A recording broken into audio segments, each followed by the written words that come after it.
Hello, my name is Phil Ayres, and on behalf of the paper co-authors, it is my pleasure to present our research on architectural scale Kagome weaving, design methods and fabrication concepts. The structure of the presentation follows these 7 sections. The research presented here focuses on the transfer of basket weaving principles to architectural scale and production. We look at extending the state-of-the-art in 2 ways, extending modelling and representation tools, and to develop a fabrication approach, tested in the context of a 1-week workshop. The work of Alison Grace Martin has been instrumental in formalising the morphological principles of Kagome weaving and communicating this through didactic physical models.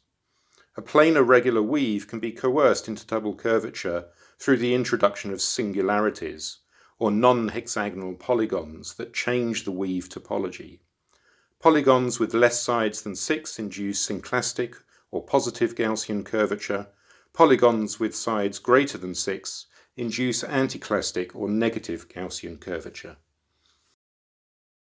These principles have been instrumentalized into digital tools using regular triangular manifold meshes as the basis for representation. Weave topology is defined by modification of mesh valence, and morphology is explored through mesh relaxation. Combining different valences gives rise to complex surfaces and opens a rich design space. In conventional basket weaving, material choice tends to seek a balance between local pliability and bending stiffness. This allows the basket maker to navigate material into the interlaced configuration and to quickly develop a self-bracing system as the network of interlacing evolves. Unfortunately, the scales of these weaving materials tend not to be suitable for architectural scale load-bearing structures. As an alternative, we have explored concrete canvas, a proprietary geosynthetic cementitious composite mat that combines a dry concrete mix contained within a 3D fibre matrix. This composite material has been developed for erosion control, containment, and shelter applications. Weaving presents a new application domain and has been explored by Madame architects in collaboration with Bollinger+Grohmann Ingeniere in the context of furniture and also construction prototypes. The principal challenge here in this transfer is that concrete canvas has very little stiffness before hydration. A weave therefore requires an auxiliary support as it has no real self-bracing capacity during the interlacing. The digital design workflow allows the designer to make low-level adjustments at every step of the design development. The design space is structured by a topological armature, which allows design surfaces to be quickly established. These design surfaces are then subdivided into triangular meshes, and the Kagome pattern derived using the medial construction method described in the literature. This is essentially creating the in-triangle of each mesh face. Control is given to the designer over interlacing height and weaver size.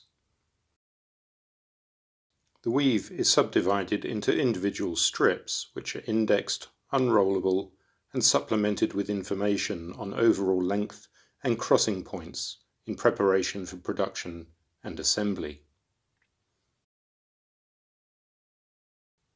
Structural analysis is fully integrated into the pipeline using the Grasshopper plugin Carumba.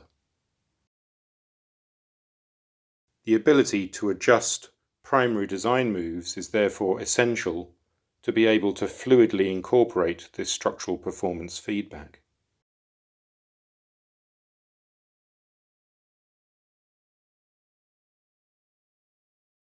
The weave design for the workshop was conceived as 3 frames radiating from a triangular core. Different surface designs occupy each frame and connect to create a single 3-dimensional configuration of anticlastic surfaces.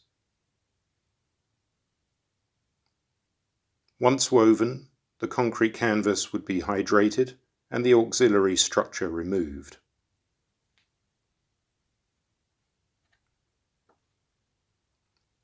With no self-bracing to assist assembly, a different weaving approach had to be used, in which the first sets of weavers are overlaid and the third set is then interlaced. Once woven, the assembly was sprayed to hydrate the cementitious strips and left overnight before removal of the auxiliary structure. The workshop successfully demonstrated a good correlation between modelled intention and fabricated outcome. This indicates the successful integration and contribution of structural analysis into the weave representation method. It also shows that we have viable strategies for the translation from the model and fabrication data to the realization of the weave. The fabrication concept is also a contribution, providing a means to bring material interlacing into the frame of load-bearing structure. Although we have to acknowledge that these are mechanically differentiated from their basket counterparts, as we're now dealing with bonded interlaced structures rather than friction-based ones. Subsequent work has focused on the open modelling challenge of real-time topological adjustment of the weave pattern. The approach taken is to modify the valence of a regular planar triangular mesh using edge flipping to introduce the desired singularity. Introducing singularities has a global topological effect, and so local edge flipping is insufficient to accomplish this. The method developed works with flip regions and is shown to be extendable to all Kagome singularities.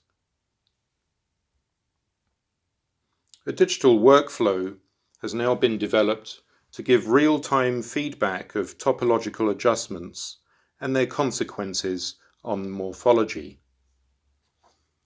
This work will be presented at the forthcoming Advances in Architectural Geometry in 2021.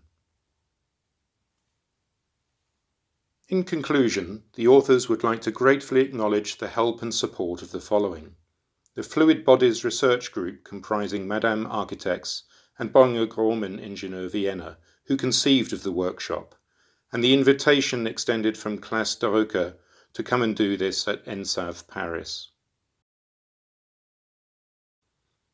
And of course, we'd like to gratefully acknowledge the help of the many workshop participants themselves. Thank you.